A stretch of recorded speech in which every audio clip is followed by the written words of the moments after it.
तो ड्रग्स की पार्टी वाली बात जो सबसे पहले देश की बहस में न्यूज नेशन ने उठाई थी कि करण जौहर की ड्रग्स पार्टी की जांच हो, जिसमें दीपिका पादुकोण भी शामिल थी, उनका नाम भी सामने आया था, उसकी भी जांच शुरू हो गई है। लेकिन एक दूसरी जांच में दीपिका इतनी बुरी तरह उलझी है कि कल उन्हें नारकोटिक्स कंट्रोल ब्यूरो के सामने पेश होना पड़ेगा। दीपिका इस वक्त गोवा एयरपोर्ट के लिए निकल चुकी है, गोवा एयरपोर्ट पर पहुंचने वाली है और वहां से वो उड़ान भरेंगी। थोड़ी देर में उड़ान भर के वो मुंबई एयरपोर्ट पहुंचेंगी। गोवा से लेकर मुंबई का अगर एरियल रूट की अगर हम बात करें तो ये लगभग 1 घंटे का है। वो वहां से उतरेंगी। अब उनका घर है प्रभा देवी में, जो वर्ली के बहुत नजदीक है, इसलिए ज्यादा वक्त नहीं लगेगा उनको अपने घर पहुंचने के लिए। लेकिन उनकी आज की रात बेहद बेचैनी भरी होने वाली है। उनको महसूस नहीं हो रहा होगा, वो समझ नहीं पा रही होंगी कि 2017 में अगर वो ड्रग्स की चैट सही है तो उनकी की गई इतनी बड़ी गलती के बाद अब वो अर्श से फर्श पर गिर चुकी हैं। दीपिका पादुकोण के बारे में बात किया जाए तो आज मैं जिन जिन इलाकों में निकला गुजरा, सब लोग मुझे पूछ रहे थे कि क्या वाकई दीपिका पादुकोण ड्रग लेती है। मुझे नहीं पता, लेकिन सबूत ये इशारा करते हैं कि ड्रग्स के उनका कोई ना कोई रिश्ता है। और अगर रिश्ता प्रगाढ़ ना होता तो एनसीबी इस एयरपोर्ट से, गोवा के इस एयरपोर्ट से वो फिर मुंबई के लिए न निकलती। एनसीबी बिना पुख्ता सबूतों के इतनी बड़ी एक्ट्रेस को नहीं बुला सकती थी। तो मेरा अभी भी यह मानना है और मेरी ये जानकारी कहती है कि एनसीबी के पास दीपिका पादुकोण के खिलाफ पुख्ता सबूत है। अब यह डिपेंड करता है कि यह मामला आगे कैसे बढ़ता है। क्या कुछ और नाम खुलते हैं, क्योंकि इससे पहले भी कई बार कई सारे बॉलीवुड के लोगों के नाम आए थे। नाम आया था करण जौहर का, नाम आया था रणबीर कपूर का, नाम आया था विकी कौशल का। इन तमाम लोगों को चैलेंज दिया था कंगना ने कि आप अपना ड्रग टेस्ट करा ले। गोवा के पणजी एयरपोर्ट पर पहुंचने वाली हैं। कुछ ही देर में मुंबई के लिए रवाना होंगी दीपिका पादुकोण। और इस खबर पर नजर रखने के लिए चप्पे चप्पे से हमारे कई सारे रिपोर्टर मौजूद हैं जो आपको बता रहे हैं पल पल की जानकारी। गोवा एयरपोर्ट पर ही हमारा रिपोर्टर है और साथ ही साथ गोवा के बाद अगर बात की जाए तो मुंबई में भी हमारे कई सारे रिपोर्टर मौजूद हैं। पंकज हमारे साथ जुड़े हुए हैं इस वक्त, सीधे पंकज के पास चलते हैं। पंकज, क्या जानकारी मिल पा रही है? जिस तरह से रकुलप्रीत ने आज कहा, रकुलप्रीत का यह कहना था कि मुझे तो सम्मान ही नहीं मिला, दूसरी बार सम्मान भेज दिया गया। ये आंख मिचौली रकुलप्रीत क्यों खेलना चाहती थी, जबकि अकाट्य सबूत रकुलप्रीत के खिलाफ मौजूद है, जहां तक मेरी जानकारी है। देखिए, आंख मिचौली दीपक जी नहीं चलेगी। एनसीबी इस वक्त रुद्र अवतार में दिखाई दे रही है। इस वक्त हम रकुलप्रीत के घर पर मौजूद हैं और महज कुछ ही देर पहले यहां पर एनसीबी की टीम पहुंची थी। इनोवा गाड़ी में एनसीबी के 3 अधिकारी पहुंचे थे। वो कुछ देर यहां पर रुके, वो रकुलप्रीत के घर के अंदर गए। आपको हम दिखा रहे हैं सीधी तस्वीर रकुलप्रीत के घर की। मुंबई के बांद्रा स्थित यह है एचएम टावर। काफी हाई प्रोफाइल ये इलाका है, काफी हाई प्रोफाइल ये बिल्डिंग है और इसी बिल्डिंग के 2nd फ्लोर पर रहती है रकुलप्रीत, जो लगातार छुपने की कोशिश कर रही है, बचने की कोशिश कर रही है। पर रकुलप्रीत अब बच नहीं सकती क्योंकि एनसीबी की टीम यहां पहुंची थी और रकुलप्रीत के घर पर वो समन देकर निकली है। यानी कहीं ना कहीं रकुलप्रीत जिस तरह से लगातार बहाने बना रही थी, जिस तरह से लगातार उनकी कोशिश थी कि वो एनसीबी के सामने ना पहुंचे, क्योंकि रकुलप्रीत जब पहुंचेगी तो कई बड़े खुलासे होंगे। एनसीबी ये जानने की कोशिश करेगी कि आखिर वो कौन लोग हैं जिनसे रकुलप्रीत पार्टियों में बैठती है, पार्टियों में मिलती है। बॉलीवुड के वो कौन से नाम हैं जिनके संपर्क में रकुलप्रीत है। तो कहीं ना कहीं और बड़े नाम सामने आ सकते हैं, क्योंकि अभी तक जो खुलासे हुए हैं वो तो सिर्फ मैनेजर लेवल के लोगों ने किया है। अब जब सेलिब्रिटीज से पूछताछ होगी तब तो पता चलेगा कि इनके साथ जो और दूसरे सेलिब्रिटीज हैं वो भी क्या ड्रग्स लेते हैं, क्या उनके भी जांच होनी चाहिए, क्या उनके भी पेडलर से कांटेक्ट है। तो कहीं ना कहीं रकुलप्रीत के बाद अब उन तमाम लोगों की सांस भी फूल रही होगी। बिल्कुल, वो तमाम लोग जो रकुलप्रीत के साथ पार्टी करते होंगे, जो बॉलीवुड की पार्टी चलती होंगी, उनकी भी अब सांस फूल रही होगी। सवाल यह है कि क्या पूछा जाता है और क्या ये एक्टर वहां पर जाकर कहते हैं। अभी तक उन्होंने पुलिस को सिर्फ अपनी सेवा हुजूरी करते हुए देखा है जब बड़े बड़े इवेंट्स करने जाते हैं, लेकिन पहली बार कानून से आमना सामना होगा इन लोगों को। वैसे तो उन्होंने कई सारी फिल्में की होगी, लेकिन आज 2 बजे हमने आपसे वादा किया था कि एक बहुत बड़ा खुलासा करने वाले हैं और यह खुलासा है क्वान कंपनी से जुड़ा हुआ। क्वान पर एक विस्फोटक खुलासा है। क्वान पर विस्फोटक खुलासा हम इसलिए कह रहे हैं क्योंकि क्वान पर आरोप लगा है कि वो सेलिब्रिटीज को ड्रग सप्लाई कर रहा था। इसके अलावा भी क्वान पर कई गंभीर आरोप हैं। मीटू के चलते कंपनी के सीईओ को हटना पड़ा था। ये देखिए क्वान कंपनी पर हमारा क्या सबसे बड़ा खुलासा है। ये एक्सक्लूसिव जानकारी न्यूज नेशन को मिली है कि इसका जो पैटर्न है वो संदेहास्पद है। हम क्वान की कुंडली खोलने जा रहे हैं और क्वान से जुड़ी तमाम एक्सक्लूसिव जानकारी आपको देने जा रहे हैं। क्वान से जुड़े बड़े बॉलीवुड के नामों का खुलासा भी होगा। क्वान कंपनी पर यह बहुत बड़ा खुलासा है जिससे कई और चेहरे एक्सपोज होंगे। न्यूज नेशन के पास एक्सक्लूसिव जानकारी है, न्यूज नेशन पर खुलेगी क्वान की कुंडली। अब हम आपको बता दें, क्वान की एक्सक्लूसिव जानकारी जो कुछ है उसको हम सिलसिलेवार ढंग से समझाएंगे और इसी के लिए सबसे पहले चलते हैं सीधे मेरे वरिष्ठ सहयोगी, वरिष्ठ एंकर अनुराग दीक्षित के पास। अनुराग, पहला खेप जानकारी का, क्योंकि जानकारी का तो बंडल है आपके पास। जी बिल्कुल दीपक जी, लेकिन दर्शकों को यह समझना होगा कि दीपिका पादुकोण जिनका जिक्र अभी आप कर रहे थे, तस्वीरें आप एयरपोर्ट पर दिखा रहे थे, दीपिका की अगर मुश्किलें यहां पर बढ़ रही हैं तो वो दरअसल में बढ़ रही हैं उस चैट के लिए जिसमें वो कह रही है माल है क्या। और ये जो माल है क्या चैट है ये जुड़ती है क्वान से। क्वान 2012 की एक कंपनी है जिसका काम है टैलेंट मैनेजमेंट का, एक एजेंसी है जो 2012 से कागजों पर काम कर रही है। लेकिन क्वान पर आरोप क्या है वो हम आपको बताएं, उससे पहले ये भी आपको बता दें कि 125 तकरीबन ऐसे फिल्मी सितारे हैं जो क्वान के साथ जुड़े हुए हैं, यानी जो नाम शुरुआती सामने आए हैं ये सिर्फ एक शुरुआत हो सकती है। आरोप हम आपको दिखा रहे हैं, आरोपी जय साहा और करिश्मा प्रकाश क्वान की कर्मचारी हैं जिन पर ड्रग्स देने का, ड्रग्स मुहैया कराने का आरोप है। सुशांत सिंह राजपूत के मामले में पैसों के लेन देन में गड़बड़ी का आरोप सामने आया था। पायल रोहतगी ने बाकायदा क्वान पर प्रोस्टिट्यूशन का आरोप लगाया था। न्यूज नेशन से पायल रोहतगी ने बात की थी जिन्होंने अंदेशा जताया था कि क्वान प्रोस्टिट्यूशन करवा सकता है। इस तरीके की जानकारियां लगातार सामने आती रही हैं। ईडी अब पैसों के लेनदेन की जांच कर रहा है। ये पैसों के लेनदेन की जांच सुशांत सिंह राजपूत से जुड़ी है। वो पैसा जो रिया चक्रवर्ती के खाते में ट्रांसफर होता है और इसके मूल में भी कहीं ना कहीं क्वान नजर आती है। तो चाहे बात ड्रग्स की सप्लाई की हो, चाहे वो पैसों के लेनदेन की हो या फिर प्रोस्टिट्यूशन की हो, ये तीन मोटे तौर पर आरोप क्वान पर लगते हैं। और चौथा वो आरोप जिसकी चर्चा 2018 से हो रही है वो है मीटू का। क्वान के मालिक अनिर्बान पर मीटू का आरोप लगा था 2018 में, जिसके बाद दबाव बना था अनिर्बान पर कंपनी छोड़ने के लिए। लेकिन क्या अनिर्बान ने कंपनी छोड़ दी है, इसका भी खुलासा न्यूज नेशन अपनी इस बड़ी कवरेज में करेगा। तो मोटे तौर पर कई बड़े ऐसे आरोप हैं दीपक जी जो लगातार क्वान पर लगते रहे हैं और यहां से इन आरोपों की शुरुआत होती है जिसमें प्रोस्टिट्यूशन है, ड्रग्स का इस्तेमाल है, पैसों के अवैध लेन देन का इस्तेमाल है और मीटू जैसे यौन शोषण के आरोप हैं। लेकिन क्वान क्या है, जैसा अब आपको बता रहे थे, देखिए क्वान दरअसल में एक टैलेंट मैनेजमेंट एजेंसी है जो 2012 से वजूद में है, कागजों पर 2012 से काम कर रही है। और जैसा हमने आपको बताया 125 ऐसी सेलिब्रिटीज हैं जो इसके लिए काम करती हैं, जो सेलिब्रिटीज के लिए क्वान यहां पर काम करती है। यानी जो दायरा है वो सिर्फ दीपिका पादुकोण तक सीमित नहीं है, 125 ऐसे फिल्मी जगत के छोटे और बड़े चेहरे हैं जो क्वान से जुड़े हुए हैं। और यह कंपनी पिछले 8 साल से लगातार काम कर रही है। तकरीबन 65 करोड़ का मुनाफा इस कंपनी का है 2018 और 19 के वित्तीय वर्ष की बात करें। लेकिन कंपनी दावा करती है कि कंपनी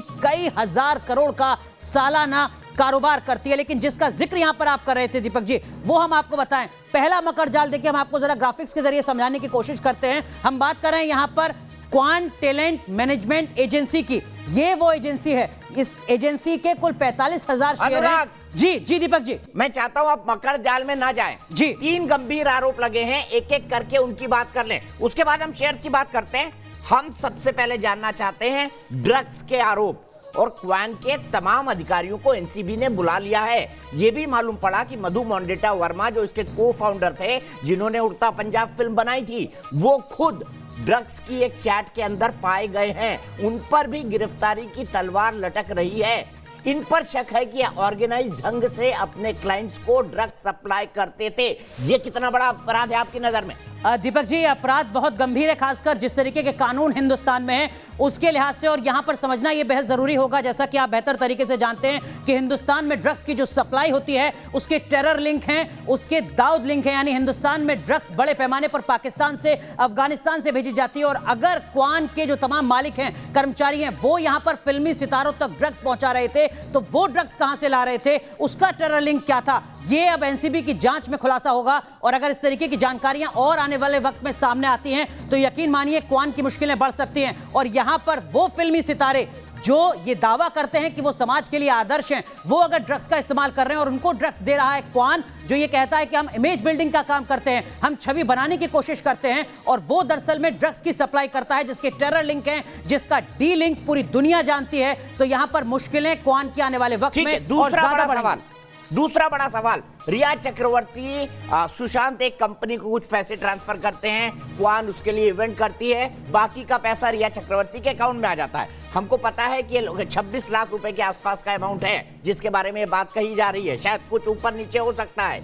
ये भी अपने आप में ऑफेंस है। क्या ईडी इनसे ये पूछताछ भी करेगी कि भाई अगर सुशांत ने आपको पैसा दिया तो क्या किकबैक के तौर पर या रिश्वत के तौर पर या सेटिंग के तौर पर वो पैसा क्वान ने रिया चक्रवर्ती को लौटाया? जी बिल्कुल, यही वो पहलू है जिस पर प्रवर्तन निदेशालय यानी जो ईडी है वो अपनी जांच को आगे बढ़ा रहा है। यहां पर यह भी समझना बेहद जरूरी होगा दर्शकों के लिए कि क्वान जो एजेंसी है उस पर सिर्फ एनसीबी का शिकंजा नहीं है। जैसा अभी दीपक जी आप बता रहे हैं, यहां पर प्रवर्तन निदेशालय ईडी का भी शिकंजा है और ईडी का शिकंजा इसी आरोप को लेकर है कि सुशांत सिंह राजपूत से पैसा जाता है क्वान और क्वान से पैसा आता है रिया चक्रवर्ती के खाते में। क्या ये सब कुछ सामान्य है? इसकी जांच यहां पर प्रवर्तन निदेशालय कर रहा है और अगर यहां पर कुछ भी असामान्य पाया जाता है तो ये एक आर्थिक धोखाधड़ी का मामला होगा जिसके तहत क्वान की मुश्किलें आने वाले वक्त में और ज्यादा बढ़ सकती हैं, क्योंकि बदलते वक्त में हिंदुस्तान में इस आर्थिक धोखाधड़ी के खिलाफ कई सख्त कानून बने हैं जिसमें कड़ी सजा का प्रावधान है। ठीक है, और तीसरा बड़ा सवाल, जो बात पायल रोहतगी ने कही, मैं जानता हूं कि फाइनेंसर बॉलीवुड में हीरोइन से, जो हीरोइन की बहन बने उससे, भाभी बने उससे सेक्सुअल फेवर चाहते हैं, कई बार ओपनली, कई बार ढके छुपे ढंग से। पायल रोहतगी का इसी से जुड़ा हुआ आरोप है कि कहीं ये टैलेंट मैनेजमेंट कंपनी ये काम भी तो नहीं करती है। पायल ने किस सिलसिले में आपको ये पूरी बात समझाई थी, क्योंकि ये भी एक बेहद गंभीर आरोप है और ये लगातार होता रहा है, चाहे जब हाजी मस्तान जैसे लोग बॉलीवुड के अंदर पैसा लगाते थे या जब दाऊद इब्राहिम जैसे लोग बॉलीवुड के अंदर पैसा लगाने लग गए। और मेरी ये जानकारी है कि ये अभी भी होता है, क्या इन टैलेंट मैनेजमेंट कंपनियों के थ्रू?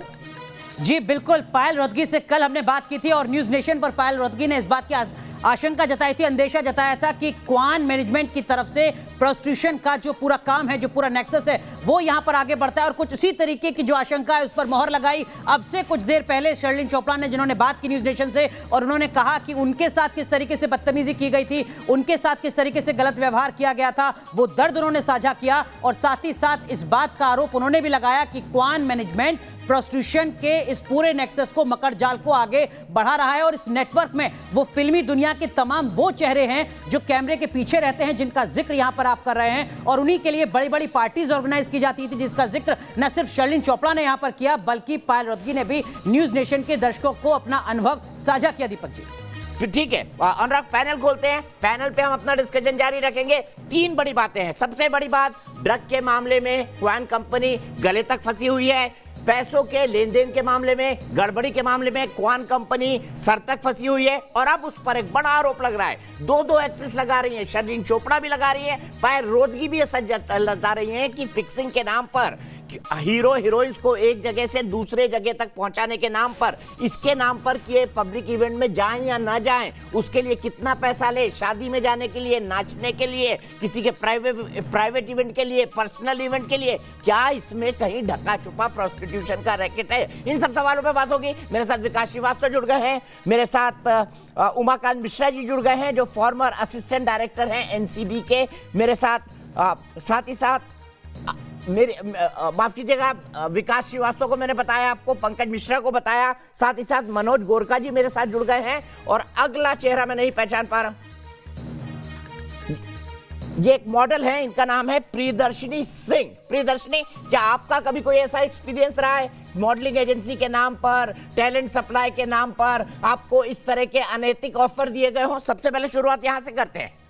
दीपक जी, जो बात आप अभी कह रहे हैं मैं उससे पूर्ण तरीके से सहमत हूँ। और सबसे पहली बात कि जो क्वान एजेंसी की आप बात कर रहे हैं वहां से आपको खुले आम, और ये ऐसा नहीं है कि कोई मैं सुनी सुनाई बातें बोल रही हूँ, ये बातें मेरे साथ गुजरी हैं और मुझे मालूम है कि वहां पे ये क्या होता है। नहीं, क्वान एजेंसी के साथ आप नेम कर रही है प्रियदर्शनी एजेंसी को। अगर आप नेम कर रही हैं तो मेरे लिए ब्रेकिंग न्यूज है, मेरे लिए ब्रेकिंग न्यूज है। ब्रेकिंग न्यूज में चलाया जाए, क्या कह रही है प्रियदर्शनी, उनकी आवाज को जनता तक पहुंचाया जाए। सिलसिलेवार ढंग से बताइए प्रियदर्शनी। कर रही है मैं शोर शॉर्ट, ये चीजें बीतती हैं, ठीक है। उनके पास जब आप अपना प्रोफाइल लेके जाते हैं तो जैसे ही आप अपना प्रोफाइल लेके जाते हैं उनके पास, तो they try to be very friendly. So one of the consultant with आपसे ना बड़ी अच्छी बड़ी मनमोहक बातें करने की कोशिश करेंगे. वो आपको हाई एंड प्रोफाइल पार्टीज में भी बुलाने की कोशिश करेंगे.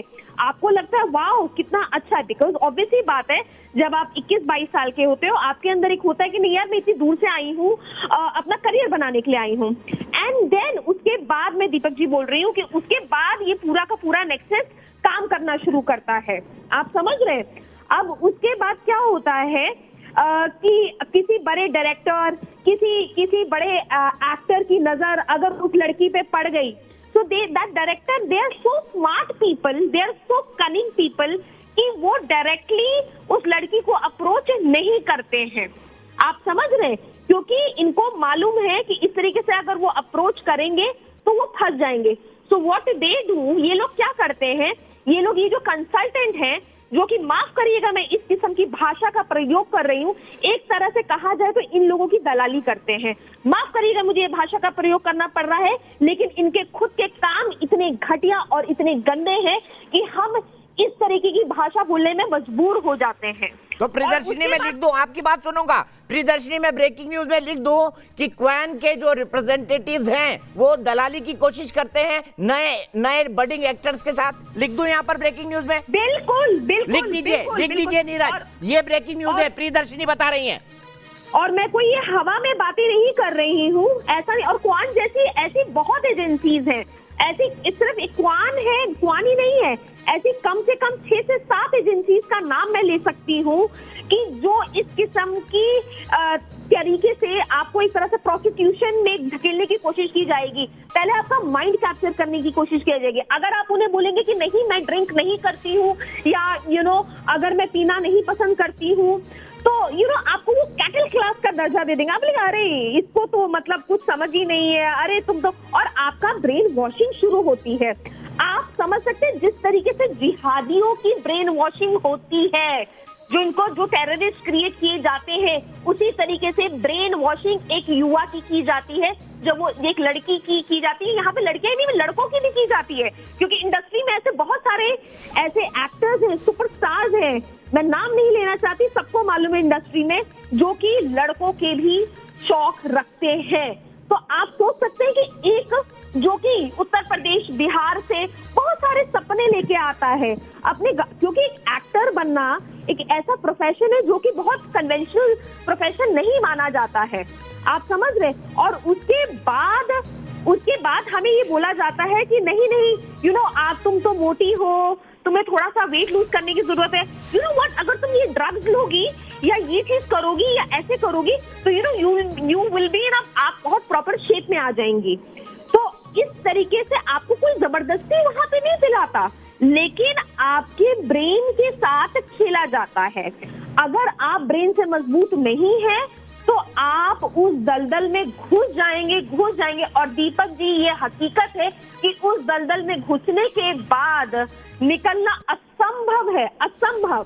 शायद ही कोई निकलता है. इसलिए हम देखते हैं कि सुसाइड के केसेस होते हैं, और क्यों होते हैं ये हम सबको मालूम है, लेकिन इसके बारे में कोई बातचीत नहीं करता है. बहुत सारी लड़कियां छोड़ के इंडस्ट्री चली जाती हैं. वो सोचती है कि भाई इससे अच्छा हम अपनी शराफत की जिंदगी जिए, और कुछ मजबूरी में प्रोस्टिट्यूशन, क्योंकि काम मिलना बंद हो जाता है तो प्रोस्टिट्यूशन में चली जाती है, क्योंकि घर वालों से लड़ाई करके आई होती हैं. तो अनलेस एंड अनटिल अगर कोई पढ़ा लिखा हो, एजुकेटेड हो, और मैं तो शुक्रिया अदा कर रही हूँ कि जब मैं इंडस्ट्री में आई तब मैं ऑलरेडी एक पोस्ट ग्रेजुएट थी, तो मेरे पास एक जरिया था कि मैं पढ़ी लिखी हूँ, कुछ नहीं होगा तो मैं नौकरी कर लूंगी, मैं कुछ नहीं होगा तो कुछ और कर लूंगी, अपना बिजनेस शुरू कर लूंगी, कुछ कर लूंगी.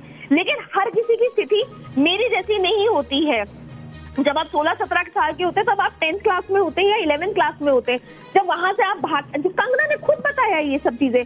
अच्छा, ऐसा भी होता है, मैं बताऊं कि ना जबरदस्ती के लोग आपके मेंटोर बन जाते हैं, आपके माई बाप बन जाते हैं. वो असल में आपके माई बाप होते नहीं है. उनका सिर्फ एक मकसद होता है कि दुबई से कोई आए, कोई यहाँ से आए और आपको पेश किया जाए. आप समझ रहे. और अगर आप पेश नहीं होंगे तो वो माई बाप कब आपसे गाड़ी छीन लेंगे, कब आपसे चीजें छीन लेंगे आपको शुरू शुरू में दिया जाएगा, बोला जाएगा वाह वाह वाह वाह बहुत अच्छा है, यू नो आप मेरी कार यूज कर लो, आप मेरे घर में रह लो, you know. So this is how they capture your brain, and it is not, I have seen one case, I have seen several of cases. और ये कोई ऐसा नहीं है कि मैं इंडस्ट्री के बाहर होके ये चीजें हवाई में बोल रही हूँ. मुझे 8 साल हो गए हैं इंडस्ट्री में काम करते हुए. टेलीविजन के मैंने सबसे अच्छे प्रोडक्शन हाउसेस के साथ काम किया है और मैं जानती हूँ कि ये गंदगी है वहां पे. ठीक है प्रियदर्शनी, बड़ा गंभीर बात आप सवाल उठा रही हैं, लेकिन सवाल यह है कि इन चीजों के खिलाफ कोई कभी आवाज क्यों नहीं उठाता, जो कभी खड़ा नहीं हो पाता, या उसको खड़े होने लायक स्थिति में रहने ही नहीं दिया जाता. आपका क्या ऑब्जर्वेशन है इस मामले में? सर मैं बता रही हूँ दीपक जी, ऐसा नहीं है कि लड़कियां आवाज नहीं उठाती.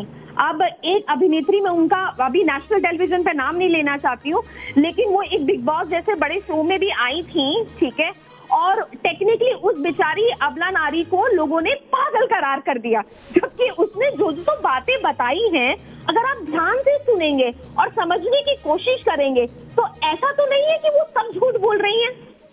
ठीक है, जब मी टू का मूवमेंट हुआ था तो इतने बड़े बड़े खुलासे हुए, आप समझ रहे हैं, लेकिन उसके बाद कितने लोग मुझे तिहाड़ में या आथर रोड में दिखाई दे रहे हैं? मुझे तो कोई नहीं दिखाई दे रहा. आज भी सब ऐसे ही घूम रहे, जो बड़े बड़े संस्कारी बाबा बने हुए थे वो भी आज ऐसे ही घूम रहे. अगर आप एसोसिएशन के पास लोग परसों ना मैं एक चैनल में थी और उन्होंने मुझे बोला कि आपको एसोसिएशन में आना चाहिए था और एसोसिएशन में बोलना चाहिए था. एसोसिएशन में आना चाहिए था, एसोसिएशन में मैं खुद गई थी कंप्लेन लेके. मैं खुद इसका सबूत हूँ, मेरे पास सारे डॉक्यूमेंट्स हैं, मेरे पास सारे पेपर्स हैं. मैं खुद एक टेलीविजन के बहुत ही संस्कारी पिताजी के, जिसको कहते हैं ना, डॉक्यूमेंट लेके सबूतों के साथ गई थी.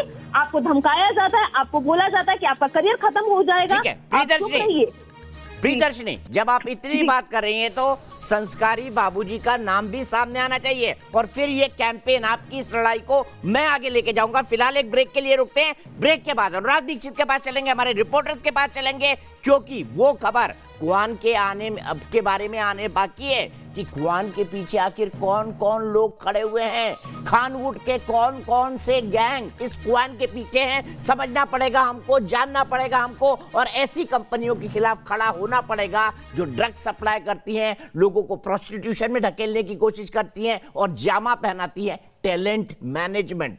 ब्रेक